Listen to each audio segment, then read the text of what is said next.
you know Trish, you know you're going to walk away having learned something new and being excited and energized by whatever it is that she is talking about at that point in time.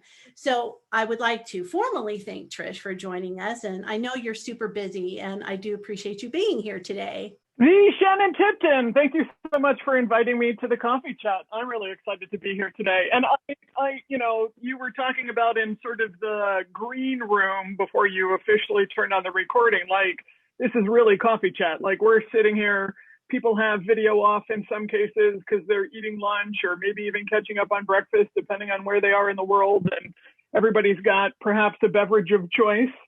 So, really excited that we're just going to have kind of a really casual conversation with some real practical tips. I mean, some ways, I know one of the conversations that's been happening is people often get overwhelmed in this topic. So how do we fast track some of this stuff, and how do we get some clarity so that you guys can get started or go deeper in what it is that you've already started in this particular space? So, I hope everybody grabs markers. You don't have to, I've got the small bag. I've got some paper. We're going to do a little drawing if you have anything nearby. I also have just in case, so we just really want to, like, there's the big Sharpie kind of thing. So we'll do a little drawing in order to kind of work our brains today. So Ms. Shannon, welcome everybody. What shall we start with? Do you want to start with your survey? Yeah, that sounds good. Share some of the results. What do you guys think in the chat? Take a look at how it is that you compare against the rest of the cohort, like some of your answers. Okay. Excellent. Because, what's an analytics chat without analytics and some data? So this is really very exciting. So we can get a sense of, like, who's here. Now, as we get started with this, just a little bit of a shout out. Shannon, you're the one who introduced me to this tool that we're using. Can you tell us a little bit about UMU? Oh, sure. UMU is so fabulous. It first started out as a survey tool, kind of like this, but now it's really a full-fledged blended learning solution where you can create these sorts of surveys and raffles on your phone. You can create blended solutions on your phone. And I've noticed now that they've got their AI component working, which is really great because I was just talking with Emily, who's part of UMU, and they're super excited by, you can upload audio into UMU, and the AI will come back and tell you whether or not your tone of voice is enthusiastic, whether or not you're using smart words. It's so cool. It's such a good tool. So, thank you for that. I'm sure Emily will appreciate that little plug that you just gave me. But But it is. Sorry, go ahead, Jen. I'll go ahead and put it in the chat here. So it's umu.com, and I'm sure you guys will, have fun working it out. Well, and thanks for that, Shannon. And this isn't necessarily a plug for UMU, even though we both endorse UMU and we use it in live events all the time, on stage when it is we're back actually on site together at conference, in webinars like this. And there's a free trial that goes on forever. So for those of you that are interested in, actually collecting some real-time data, especially as we're working in work from home environments and working in hybrid environments, super easy to put some things together. And again, there's no cost in order to get started with it. And I just want you to know that the survey that you took, those of you that, and thank you so much for participating, all of the images that you're going to see, all of the graphs, I didn't create any of them. It creates it on the fly. So as real-time data actually flows into this particular tool, it'll actually update the dynamic visual representation of what's happening with the survey results as we go. So here's tool number one, if you can take a look at something like UMU, because there's no reason in the world. There's a ton of other similar types of tools where we can collect real-time data, especially during like a facilitation in a virtual event. There's no reason for us not to be able to do this right now and then have something that can, flip it and visually represent it back. The other cool thing is just to take a look at in this first question, it's actually prioritized. I mean, if you notice, it's actually prioritized what the responses are, and the most frequent response, it's actually sorted to the top of the list. So we can see, my goodness, We've got an abundance of people here who have been in the organizational learning field for quite some time. So it looks like for at least a decade or more. So welcome. And then also, of course, to our peers that are perhaps a little bit earlier on in this particular journey, welcome to the community as well. And one of the things that I find about all of this is for some of us that have been in the profession for a while, this is innovation. And I want you to think about analytics as it's not just developing skills in analytics. It's not just being able to augment your practice. This is a culture change. This is a new way of your ways of working within the L&D function, even if you're just a department of one. And it's also a new way of how you do business within the organization.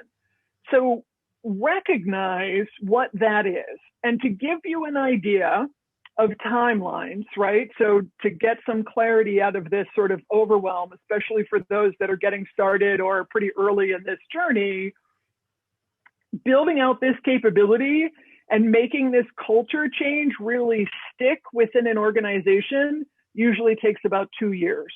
So building out analytical capability takes 2 years. Now, everybody don't suddenly hang up on the phone, don't like suddenly abandon the Zoom. You can actually get some results really super fast within the first 30 to 90 days. You can start to actually make some inroads. But in order to be able to socialize this new way of working and how it is that you engage your stakeholders internal to your organization and even external to the organization, just have an understanding of it's a commitment, it's a journey, it's a process that you build muscle memory up over time, but you can get some quick wins done really, really early in the process. Does that make some sense? I'm taking a look at the chat as we go through this. And again, there's all sorts of different tools that are out there that can help you begin with something like this. And that is, how do you begin to augment what you're currently doing, in this case, within the learning and capability development space, right? So that seems to be our number one response to where are people focused right now for the year 2021. You can use these kinds of tools to really get started. And the significance of that is we often get wrapped around a pole that learning analytics has to be about what it is that we've got in the learning management system or what we've got in the HRIS or what we've got on the learning experience platform. It doesn't have to be. Learning analytics doesn't mean only learning data. Learning analytics means you're solving challenges, business and people challenges within the learning domain that usually are aligned to something that's happening with your people or something that's happening that's important and of substance to your organization. So learning analytics doesn't restrict us to just using data, A, that we currently have stored away like a squirrel, and B, it doesn't have to do with just the systems that we have control over and like dominion of. Shannon, does that make some sense? Absolutely. I'm really curious as to what other is. So the second largest response was other out of all of this. So I'm really curious as to what other might be in that category. Yeah, anybody? So what are your ideas, Trish, that might encompass other? I would be hard pressed. Oh, developing sales. Oh, okay. Well, sales. Yeah. For me, it was I'm not doing any of those. Oh, so other was a NA. Kind of the catch-all. That makes an awful lot of sense. Yeah. Awesome. Yeah. Let's take a look at the next item. Okay, so how far along? So for those of you that are just getting started, you're in really good company. So if we take a look at the results that are here, right? A lot of people that are just analytics curious, just trying to wrap their heads around like, what is this all about? How do I need to be able to augment my practice with this? And you're going to hear me say that a lot. It's about augmenting your current practice, not replacing your current practice. This isn't that everybody in learning is suddenly going to become a people analyst. Some people will decide to do that. Some people will be like, oh my gosh, I didn't even know that this was like a thing and that I could, you know, like this gives me energy and I've got passion around this. Like there's a percentage of people that go, oh, wait a minute, I like all the math. But probably for a lot of us, learning is not we didn't get into learning because of the math, right? We didn't get into learning because of the statistics. Now that doesn't let us off the hook. we still need to have some kind of baseline analytical capability, right? At least an analytical mindset where we're considering data as part of our evidence-based practice. So we still get to use our experience, we still get to use our expertise, we still get to use the experience and the expertise as inputs from our stakeholders and from our peers and our colleagues. We still get to use those different types of evidence, but now we need to grow up and actually make sure that we're using data as part of those inputs in our decision making as well. So that's the big thing about what are we using analytics for? It's to make decisions. And oftentimes, it's not just decisions about our own practice and the things that we're doing within the L&D function. It's helping other stakeholders within the organization. So what I mean by that is, a lot of the times what we're doing in learning analytics is we're providing insights and information to like line managers to help them better make decisions about their people. And a huge growing trend right now is actually providing insights and information to employees and to the front line to help them make decisions about their own work and their own needs in that moment of need, right? So our job is to help facilitate, oftentimes, that analytical capability to support somebody else in the organization making a decision. It's not just about us.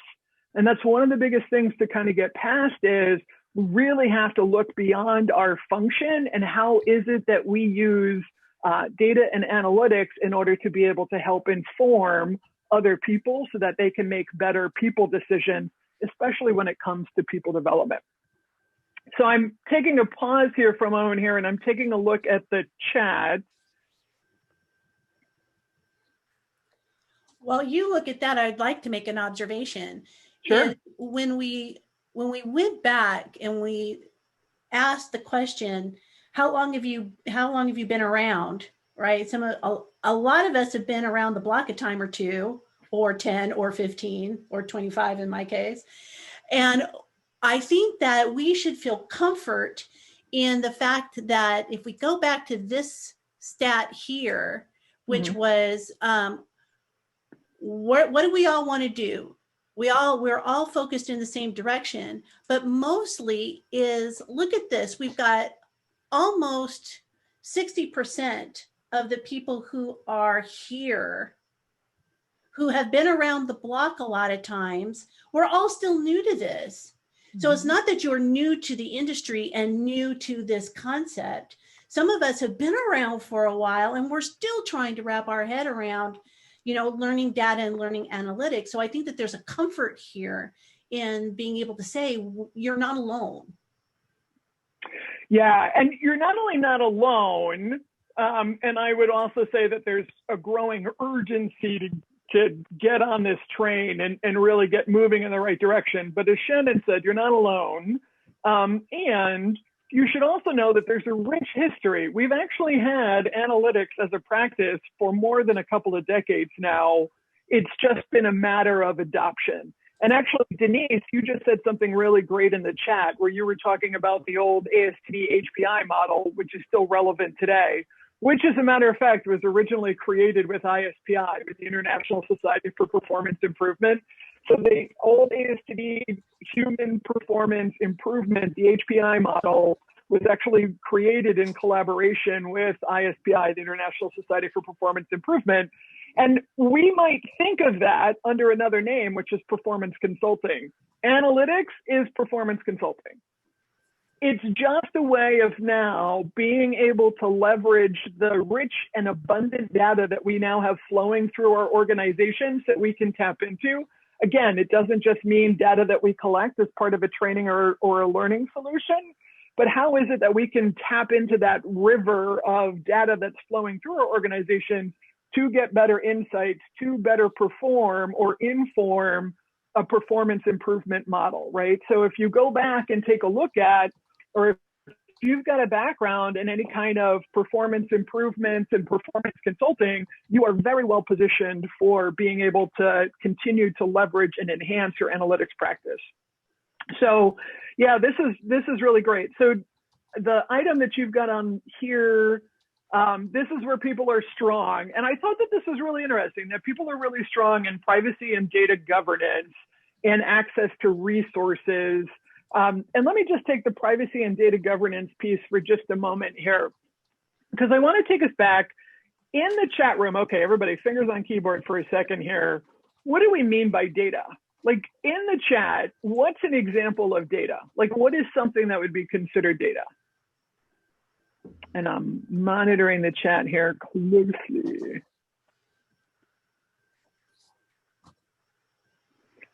Yeah, Brian, absolutely. Oh my gosh, I remember punch cards too. Okay, so Susan says, so what is data? Susan says personal information. Denise says number of users. Claudia says demographics. Hey, Lori says how many people finished something? Absolutely. Elaine says individual responses to survey questions. Angie says completion rates, grades. Pam says how long people spend using training. Lori says pretty much anything.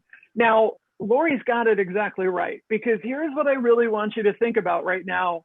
A lot of the specific examples in the chat are things that we think of as structured data. It's the type of information or the type of data that we could collect in like a spreadsheet program, right? Like we can put it into tables and rows, columns and rows, and create a table out of it and be able to track the information like that.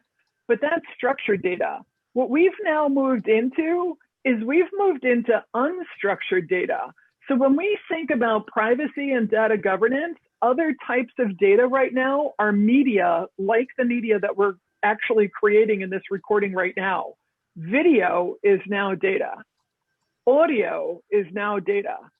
Still images are now data. And the reason being is because we can use actually artificial intelligence. And when I tell you that it's super easy to actually do it, to be able to actually read the contents of a piece of rich media. So that's why we're starting to see capabilities in our business tools and our business productivity software, like on Microsoft 365.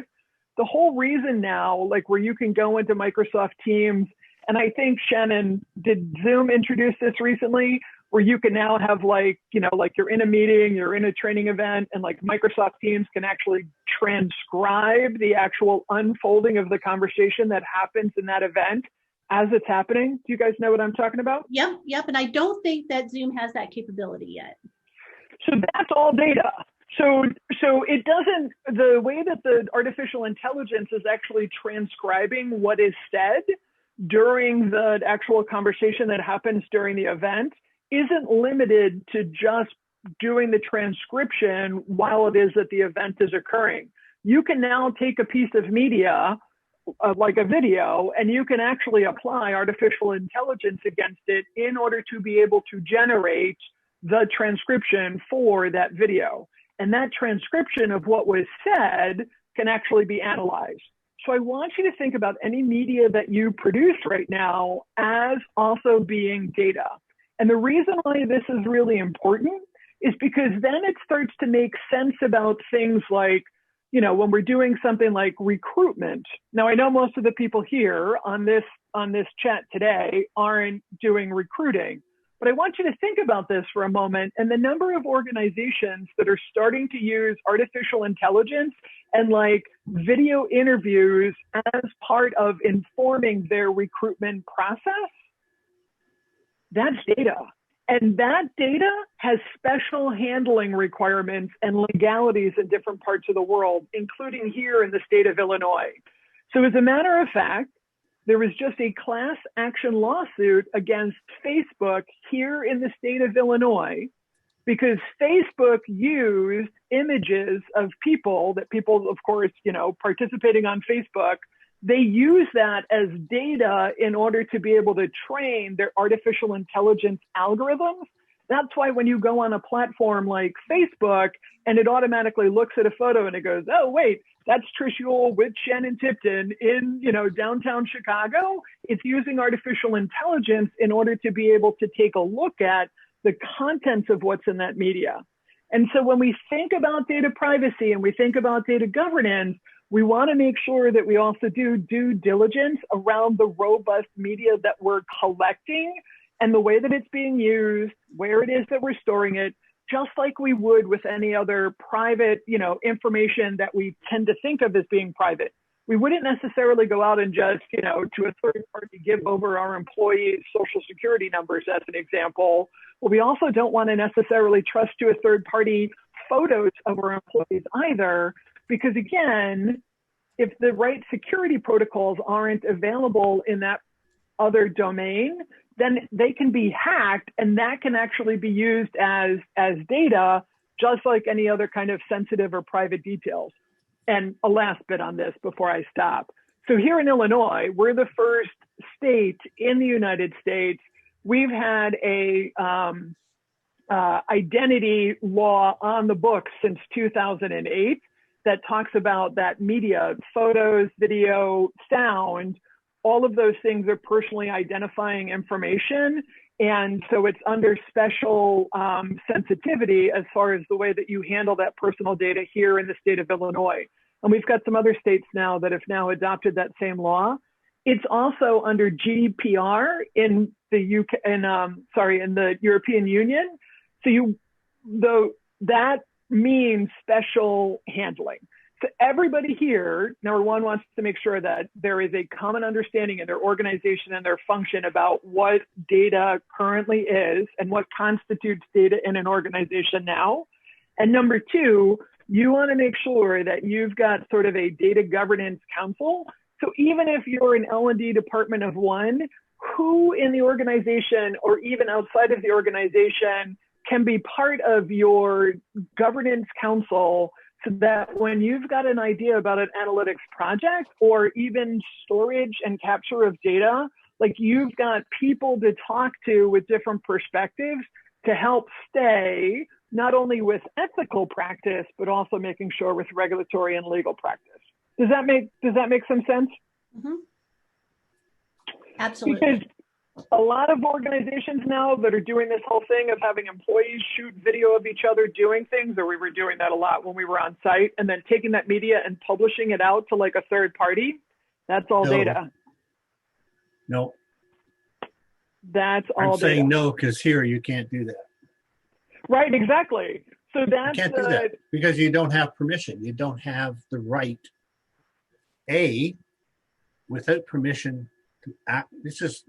I do a lot of street photography, and I always ask permission, because if you don't, people have, and this people say, "Oh, you're on the street, so anybody can photograph you." You can't. In Canada, you have the right to privacy, even though you're in the public. You have that right, and if someone photographs you, that's illegal. And a lot of people don't understand that, but if you go into our legislature, you have the right to privacy even in a public place. No one can photograph you without permission. Absolutely, Brian. And you're absolutely right. And a lot of times people think that they're doing a good thing in having employees like take photos of each other and do these videos of each other, and then they're publishing it out to these platforms. And if, again, we don't have confidence in, number one, collecting all the appropriate releases that the employees are giving permission of being able to use their likeness, because that's personally identifying information in the same way now that social security numbers, or in the country that you're in, however it is that you uniquely identify an individual, our likeness, the way that we walk, and our voice signature are all as identifying, personally identifying as anything else. And you need permissions in order to be able to collect and store and analyze those data, any of those three things, and all of those three things.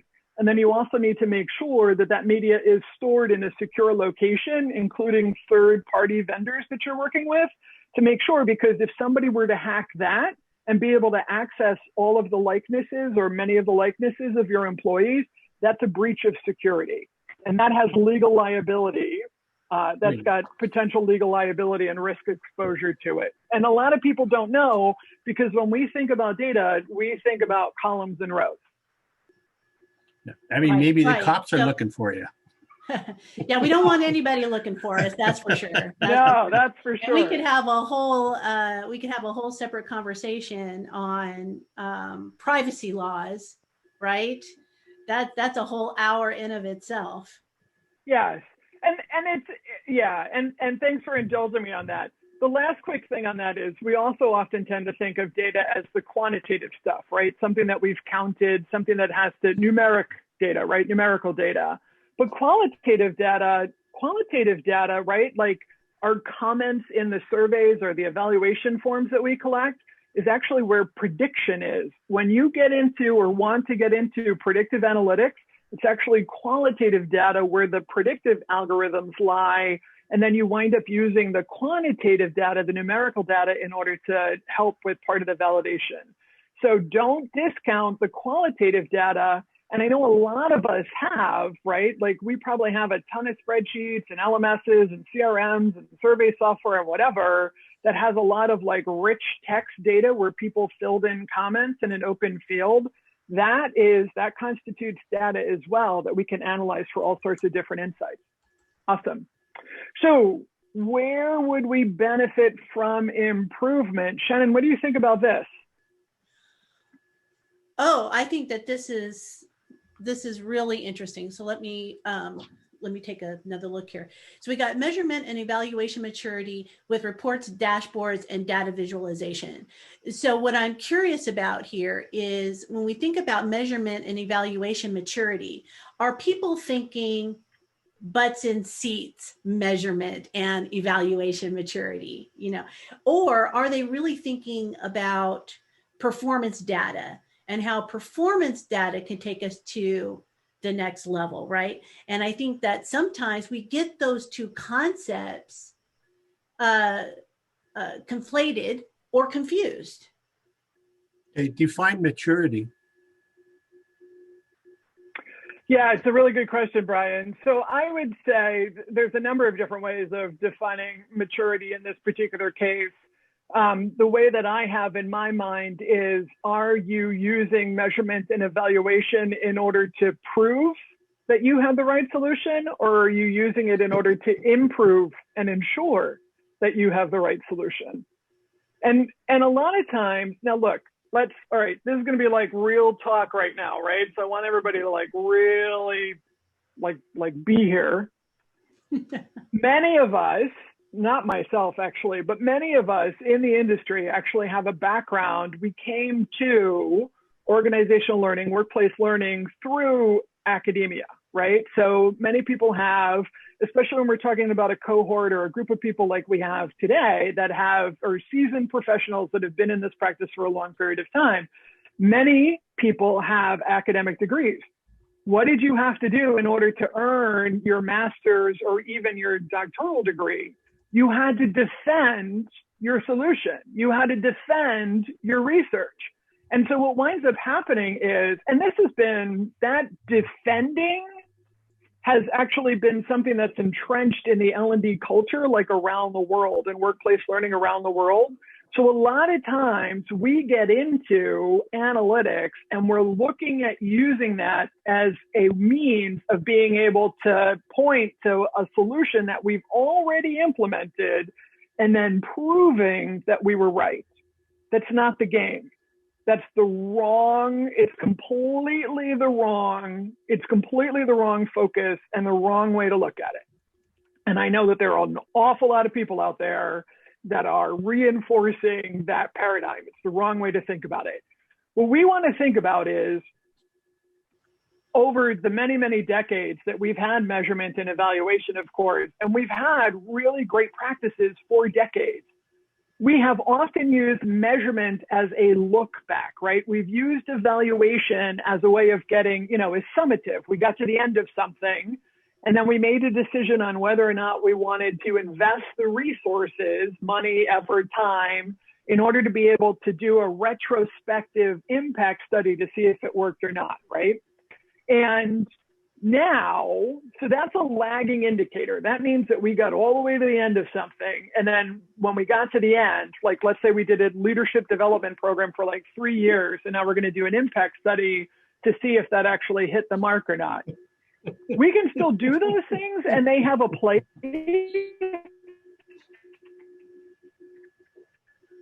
But part of the reason I say that we had measurement and evaluation is, number one, we haven't been able to get past how to figure out how to prove that our work worked because we thought that that's what we were supposed to do. And number two, it's really expensive and costly in order to be able to do that impact study. Doesn't mean you shouldn't ever do it, but it means that we have a different way of looking at it now because of the data that's available to us, because of the analytical tools that are available to us. We need to look at leading indicators. Now, I actually did a whole presentation with Jim and Wendy Kirkpatrick back in 2012 for a bunch of clients in South Africa at the time, where we were talking about leading indicators, right? So you've got that dependent variable. There's some outcome that we're trying to achieve, but there are milestones along the way that we can sort of check in and figure out, are we making progress towards that end goal or not? And what we're really after today are those leading indicators that are on the way to actually some kind of longer outcome. Because the types of phenomena that we're applying analytics to within any of the people professions usually have to do with things that take a long time or happen over time. We're talking about psychological phenomena, we're talking about behavioral phenomena, and we're talking about social phenomena, right? So if we're going to affect change within the individual psychology, if we're going to affect change in individual or group or collective behavior, if we're going to affect change within the social fabric or the culture of our organization, those are usually things that have to happen over time. And we no longer have the time to get all the way out to a summative evaluation point and then take a look back to see if it worked or not. So a lot of the analytics work right now is being able to leverage how do we get feedback along the way to figure out if we're making progress towards something or not. Let me take a moment to let that kind of settle in for a moment. Thoughts? Yeah. Sorry, it's called a bill of material. Yep. I'm a manufacturing accountant. How do you build a car? Start with the end result, what you want, and then break it down into certain areas. Where do you get the engine from and all those components, and does it work? If that's true, and you can prove all of those steps, we did it building sod harvesters in Keswick. If you know the bill of material and how it all works and fits together, when you get to the end, you have a sod harvester or you have a Buick based on what you wanted. And all of the bits and pieces, and believe me, there's a lot of bits and pieces. Where do you get the nuts and bolts from? All of that has to be done first. In my mind, it's called a bill of material, process engineering, whatever you want to call it, in order to come to the end where IKEA's got it down perfectly, because they give you a box, and in that box is a table, and all the parts are there. How the hell do they know the table works? Because they know the parts work, because they've done their homework. That's what needs to be done here, in my opinion. You're absolutely right, Brian. And it's a great point in the concrete physical world. And this is also where we get a little bit lost, because where you're talking about with accounting, right? How do we account for something that's happening in the physical world, like the quality of a car that's being built, that's being constructed? And it has to do with the individual, like you said, the bill of materials. Number one, what is the bill of materials, right? Like what are the components that need to go into that end result, into the car? And then number two, what is the quality of those components? And that quality gets checked with each of those components as the bill of material is fulfilled, and the actual pieces, parts wind up on the assembly line in order to be able to take part in the assembly of the car. Now, a couple of things with that too, while we're talking about something physical like the manufacturing of a car. You're absolutely right that those check-in points, right, the quality check on the individual components, those are leading indicators. If we're using parts that are off in their measurement, they don't meet the quality standards, that means that somewhere downstream, we're going to have a problem, right? We can do the same thing on the people side. The other thing too is, the thing about the car is the result of the manufacturing process, but it's not the outcome. The outcome is to sell the car, right? I mean, absolutely. There's no other reason to build the car. There's no other reason to build the car. And we often do the same kind of thing when we're talking about like learning outcomes. There's no other reason for a learning outcome other than to have positive people impact and to have a material difference to the business. So we're driving towards results, right? There's an objective that we're heading towards, but on the other side of that is an outcome, right? So we want to improve employee engagement. Great. How do we measure along the way and get to a point with whatever instrument we're using in order to evaluate, what's happening with employee engagement? But why? What's on the other side of employee engagement? Learning outcomes.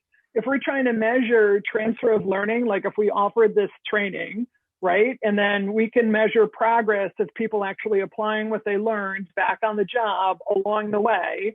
So now we're measuring towards learning transfer. We want to see that people are actually changing their way of working. If they're not changing their way of working or changing their way of being, like if we're doing something around like health and well-being, then what is the point of offering that intervention, that training, or any of those interventions in the first place, unless we're looking at driving that result? And on the other side of that result is some kind of an outcome. And that outcome has to do with providing value to the organization and value to our people. If we're not all the way aligned to that, then we're off course in the same way that if we were manufacturing a car, if we're producing cars that can't be sold, then there's a problem upstream in that particular process. And we are at a point now where this stuff that's happening with our people, because we've had decades of this. Geez, we've had predictive evaluation in the training function since corporate universities started in the late 1980s and the early 1990s. What's changed? We have more data and we've got better tools and it's cheaper to do. That's it.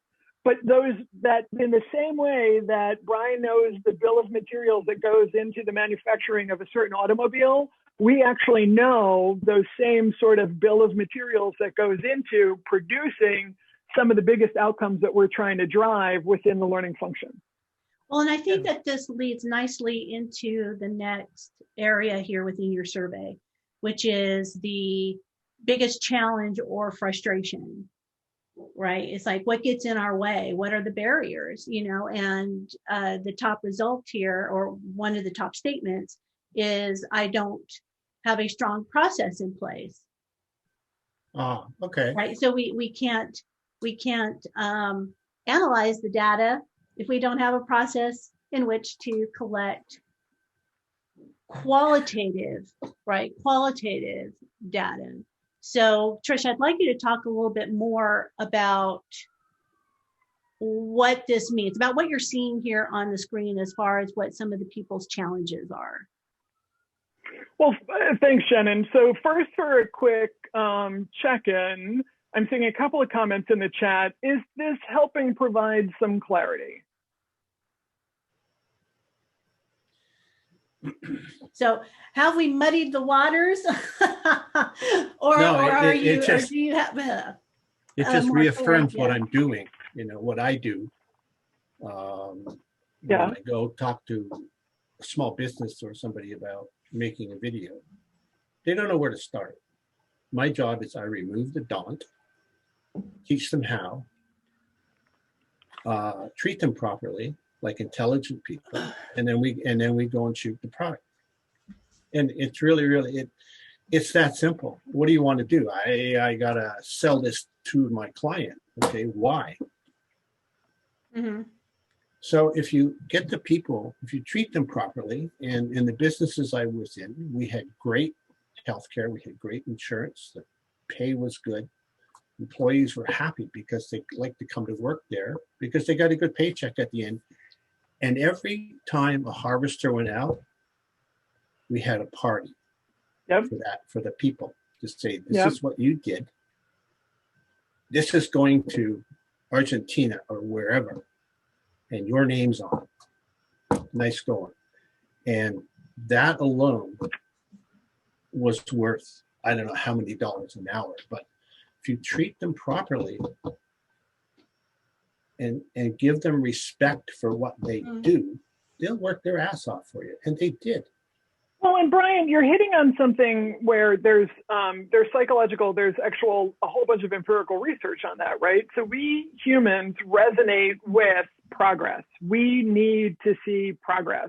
And part of the challenge is, again, so much of what we're doing in our world is abstract. So how do we take what's abstract and bring it into the physical world so that we can see progress and the stakeholders that we support can see progress, that we can make that real? And to your point, another key component of that, again, and there's a ton of psychological and social research out there about this, and that is we also need to celebrate the small successes. Because anything that's going to take that long haul, we as human beings can usually only hold about 90 days of stuff in our head. Like we can conceptually see, we can understand like a longer term, year-long, multi-year or whatever. We can conceptually understand that, but we have a trouble emotionally connecting with anything that's longer or outside of 30 days. So here's how you can test that. You can look up all the research, but here's how you can test that.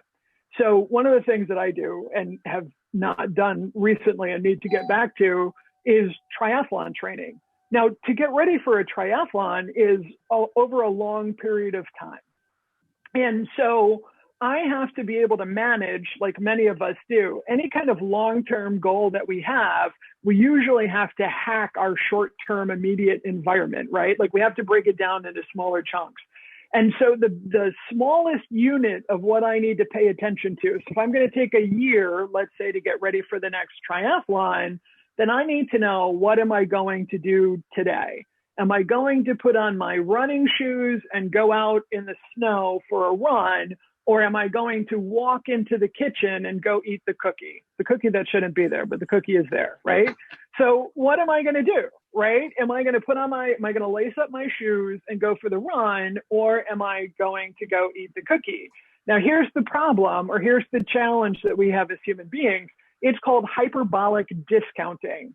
Again, if you think about our history over the past 50,000 years as a species, we resonate with concrete things that are known and easily accessible, and the things that are sort of abstract and at a longer bit of time, they can be hard for us to hold on to. And when we've got a conflict like that, like I'm going to run because there's this abstract triathlon that I think I'm committed to, or if I'm trying to lose weight because there's a dress or an outfit that I'm trying to fit into, or a family event that I want to look nice in the photos for, like whatever that thing in the distance is, can be really hard to stay emotionally connected to.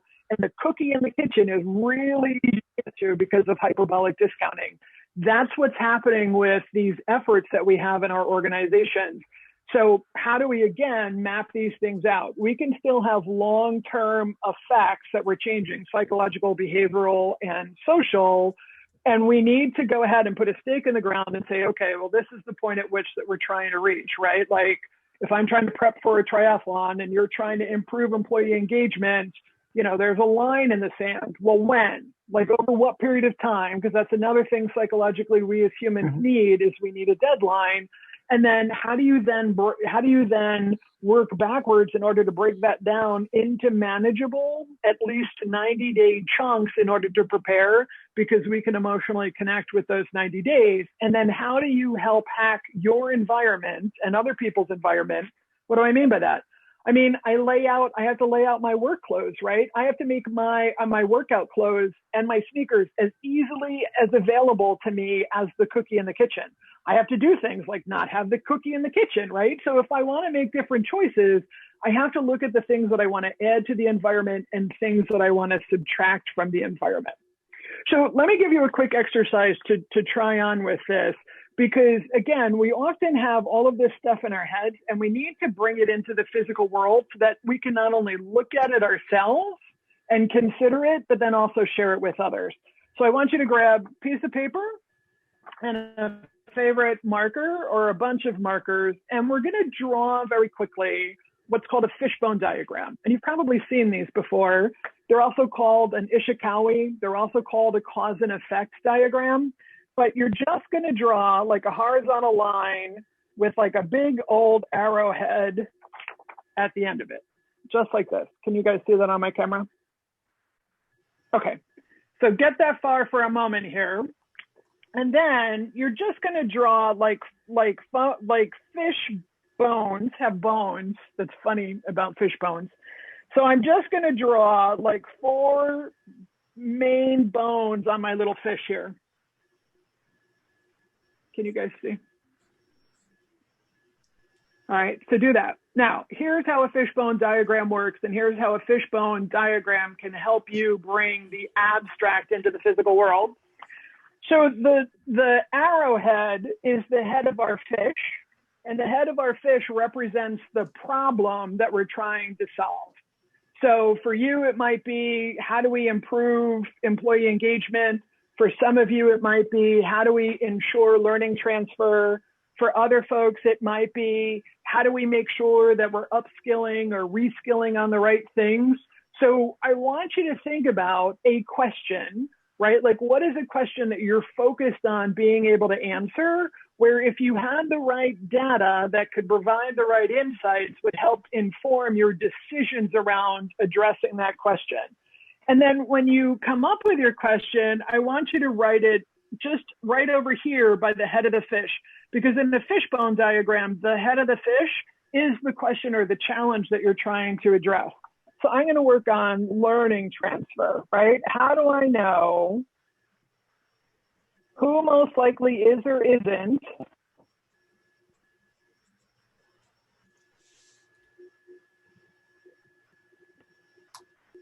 to transfer what they learned back on the job?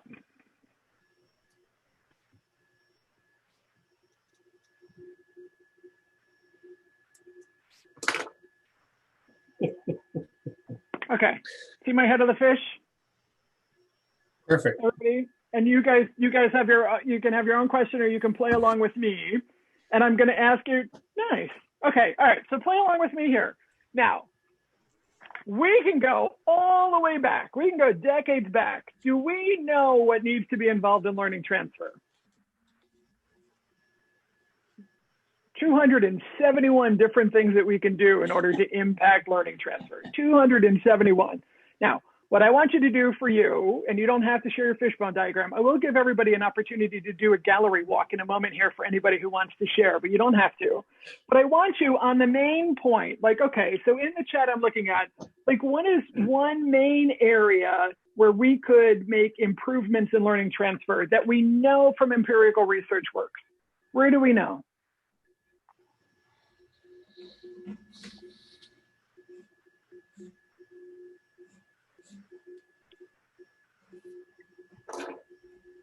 Spaced learning. Okay, so we know spaced learning. So I can go ahead and on my first bone here, I'm going to put spaced learning. What else do we know goes into learning transfer?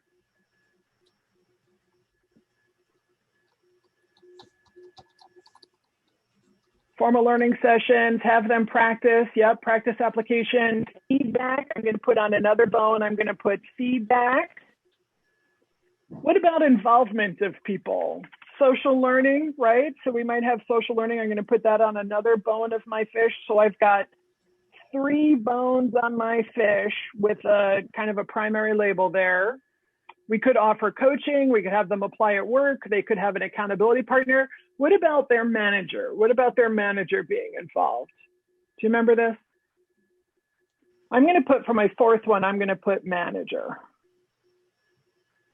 Okay.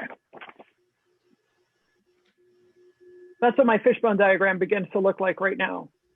Okay, awesome. Now, what I can do then, what we can do then is we can now draw, and we're not going to spend a lot of time on this, but we can now draw little bones on the big bones.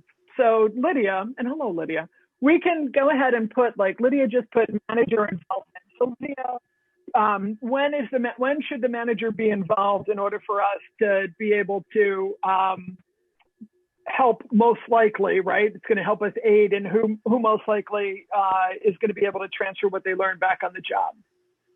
Before training, Elaine, perfect. Before training begins. So I'm going to put before training as a little bone on my fish.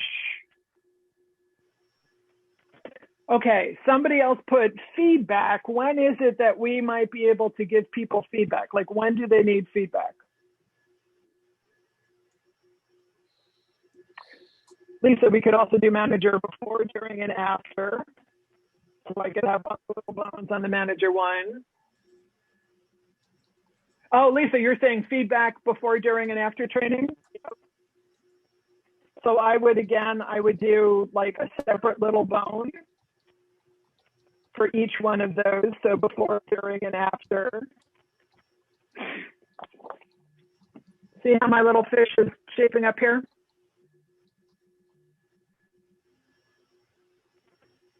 So first of all, we're taking something very abstract and we're bringing it into the concrete physical world.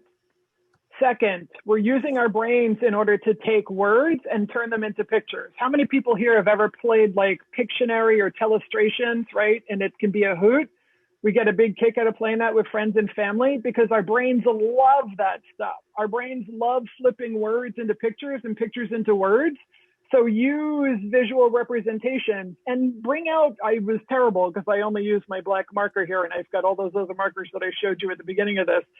But use markers, use colorful stuff. Like, let's make this joyful. It doesn't have to be a chore. Now, the other thing that we've done is we've identified a question, we've identified a challenge. Is this challenge worth answering? If we were able to determine who most likely will or won't actually apply what they learned back on the job, would that provide value to people and to the business in addition to the learning function? You betcha. And out of the 271 things that we could do, there are things that we're brainstorming, right? And we could do it based on, we could go back and actually pick up the books and take a look at what are the 271 things that Trish is talking about. We don't want to spend time exploring all of them, but we know them from our practice, from our research, from our experience, from our academic, right? From our academic experience. And we also know it, this is a great exercise to do with your peers. And we can do it right here in webinars and virtual events just like this on Zoom, on MS Teams, where we can actually all draw together, because what you've now formulated is you've not only listed what you're trying to drive towards, right? What question are you trying to answer? But you've now actually created a hypothesis. We think these are the things that go into that. So this becomes a lagging indicator, and these are your bill of materials like Brian was talking about before. These are the things that we can test for along the way. They also then become our leading indicators, right? How do we make sure if we have these things, we think that if we have these things, we can actually affect this outcome in the way, or this result in the way that we want it to go. So now we can get together and actually bring this abstract idea into the physical world, and we can use data in order to test this. Now, can we find data sources about whether or not people do spaced learning? Sure. Can we find data sources for social learning? Like maybe we gave them discussion groups or a community to be part of. Are they participating, right? Right? Are they actually taking, making use of that? Did we give them something like Yammer or Slack, right? Are people actually interacting with each other? That's all data. We can actually use that to see, because if we gave them social learning and we think it's important and we gave them a mechanism for them to be able to do it, just even on a gut check, if they're not in there participating, how is that going to impact what's happening with our head of the fish? And then the same thing with these others. Can we find out what's happening with the managers? Did we do due diligence in making sure as L&D folks that we met with the managers beforehand and let them know what the expectations of the training is and how it is that we need their involvement with their people? Remember, we talked at the beginning of this chat about oftentimes we're pulling together analytical insights in order to be able to inform others to help them make better decisions.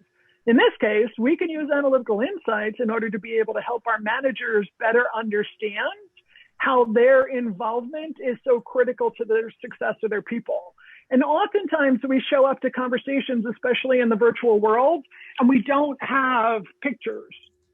We don't have a way that actually brings this abstract concept into concrete physical reality. And so then we wind up making these weird choices like, well, instead of getting started on that analytics project, I'm just going to go downstairs and go eat that cookie. That's how I'm better than that cookie. Right. I am not better. Everybody's going to be like, oh, cookie, right? So is this helping you guys kind of understand? Like, that's a really simple tool. There's a whole bunch of different ways of getting started with that. Yes, all routes lead to cookies for sure, Laura. But is that starting to get some overwhelm? So we don't start with data. We don't start with cleaning up all of our technology systems. We start by actually identifying questions that either have to do with business challenges or people challenges, or business opportunities or people opportunities that are worth spending the time and investing the resources in order to be able to solve. And we can get started in very simple ways right away. I love that. I love that, because that takes the intimidation factor out of this, doesn't it? So we don't, it's that old saying, how do you eat an elephant, right? One bite at a time. And here we don't, what Trish is saying, but I think I hear you saying, is that data is a big topic. It's a big, all-encompassing, mind-exploding topic. And if you can start with your end result, reverse engineer your end result. How can you get there? And use the simple tools that we have and ask the right questions. It all starts with that, doesn't it? Asking the right questions about what does the business need? What are the business values? How are we going to help the business get better? And here's a question that I recently learned from Laura Overton, which was, if you can express the need without using the word learning in it or training in it, what have you got? You've got a business question. And I thought that was just, that just blew my mind when she said, take the word learning out of the question or out of the statement, and what have you got? I was like, wow, okay, thank you. Well, exactly. Oh, sorry. No, I just have an example. I was on a film set with a friend of mine, Oscar-winning cinematographer, and he said, Brian, I want you to light the set. I'm telling him, I lit the set. And he comes over and he looks at it. He said, why would you do that? Now I defend what I did. And he said, no, okay, here's why it doesn't work, because of the light and blah, blah, blah. And he has an Oscar, so I respect him. But his question was to me, and that lit my light bulb, was, why would you do that? Right. Why would, and it just opened up a whole new area of learning cinema lighting. Yep, absolutely. It just, you got asked the correct question. Yep. And I'm cognizant of time here. And so I'm not going to cut Trish off. We're going to keep talking here for the next few minutes. But I realized that, oh, Paul, yes, cookies for everyone. Okay. Social distance at my house, Oreos all around. But I'm Virtual cognizant of the time. We cookies, are wow. at the top of the hour. And as is the usual for these coffee chats, time seems to fly just so very quickly when we have great topics, and when everybody is interactive in the chat and asking questions, and that's what makes these coffee chats, really interesting and fun. And just so you know, the next coffee chat is, as some of you may not know, some of you do know, we hold these coffee chats every other Friday. So our next coffee chat is all about instructional design methodologies. Which ones are you using? Which ones are your favorite? Which ones aren't working for you? How do we need to change our thoughts around instructional design? So get that one in your calendar and look for it in our next newsletter.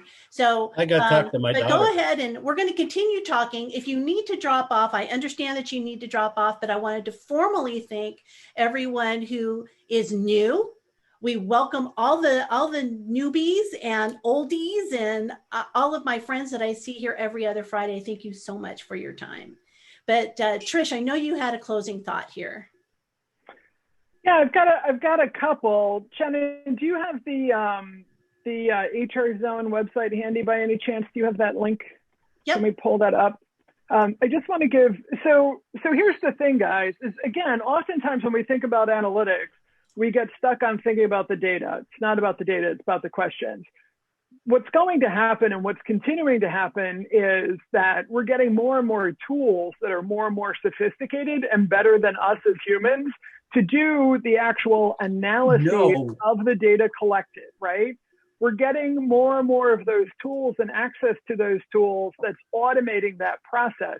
That doesn't mean that people that have a background and a resonance with data science and with statistics aren't important. They are very important, but that's only really 20% of any analytics project. 80% of an analytics project is what it is that you already have within you. It has to do with coming up with the questions that are worth asking, right? The questions that are worth solving for by, again, committing resources and investment, money, time, effort, and whatever else in order to be able to do it. And then number two is, once you have those analytical insights generated, regardless if you're the one who did the analysis or if you worked with some grad students at an academic institution, that's one idea. If you worked with other analysts that are internal to your organization to help you crunch the numbers, right? The important thing is going to be the questions and those hypotheses. What do you think is contributing to that thing that you're trying to solve for? And what are potential sources of data? And then you need to actually work with, again, with you, if you don't have these skills yourself, how do you work with somebody who's got, who is able to then apply the right analytical model and help you work with, you know, securing the data and prepping the data? 80% of the stuff we can actually do in Excel. We can do it in spreadsheet programs, we just can't scale. So once you begin to really offer this as more and more of a product and service, once this takes hold as a culture within your organization, once your stakeholders actually expect these types of insights from you, then we grow out of Microsoft Excel or out of Google Sheets very, very quickly. But we can get started with those tools and we can ask for help from people that actually know how to do the analyses perhaps better than we do, who know how to do the statistics better than we do, and we can learn about some of those things along the way. Because once you have the analytical output, you need to be able to compel action with it. If you went through that entire exercise, this is not an academic exercise. You're not going for a doctoral dissertation or a master's thesis. You're trying to affect real change in an organization with real people. So you're not done until somebody takes an action, even if the action is a decision not to actually pursue whatever the original opportunity was, right? But somebody would have made that deliberate, right? That intentional. So all of that stuff that we can do up front to frame out the right questions, all of those things that we can do on the back end in order to be able to take the analytical output that's generated, regardless of who does it or where that comes from, we should have due diligence in understanding who did it and where it came from, and a basic understanding of being able to speak to our stakeholders about, you know, at least at a top level, about the process and why we have confidence in those analytical insights. But it's moving those insights into action, and we are more than capable of being able to do those things because we have the domain knowledge, we have the people relationships, we have the organizational knowledge. We know how it is that learning works within an organization. We know how to build capability with individual people, with groups of people, and with the organization. So we can actually play really well in the learning analytics domain by doing the things that we already are really good at and augmenting our practice with these other things. So what Shannon's got up here on the screen, this is entirely available. This is all public. It's out there. It's on HR Zone. It's also on Training Zone. This is actually a multi-part series on how to really get started with workplace learning analytics and really moving into that. It gives, if you liked the tool that we use today, like Fishbone diagrams, and you like that kind of stuff where it's like, okay, practical advice, practical tools, like help me, Trish, just get some clarity. This series is intentionally full of that kind of stuff. Not only things that I use in my own practice, but also things that I've actually drawn from the data scientists that I work with. Because as much as I've worked in this space for a number of years now, I'm not a data scientist. I'm not even an analyst. I'm not a statistician, but I am a workplace learning analytics professional. Because again, I know where my strengths are in being able to frame up the right questions for us to invest the resources in and how to compel actions on the other side. So figure out in that methodology and that step-by-step process, because again, analytics, the same methodology over and over again, regardless of the domain that you're applying it to, it's the same multi-step process. Always starts with a question, always ends with a decision about taking some kind of an action within the context and the constraints of a particular organization. And this will be some media that'll help you get started.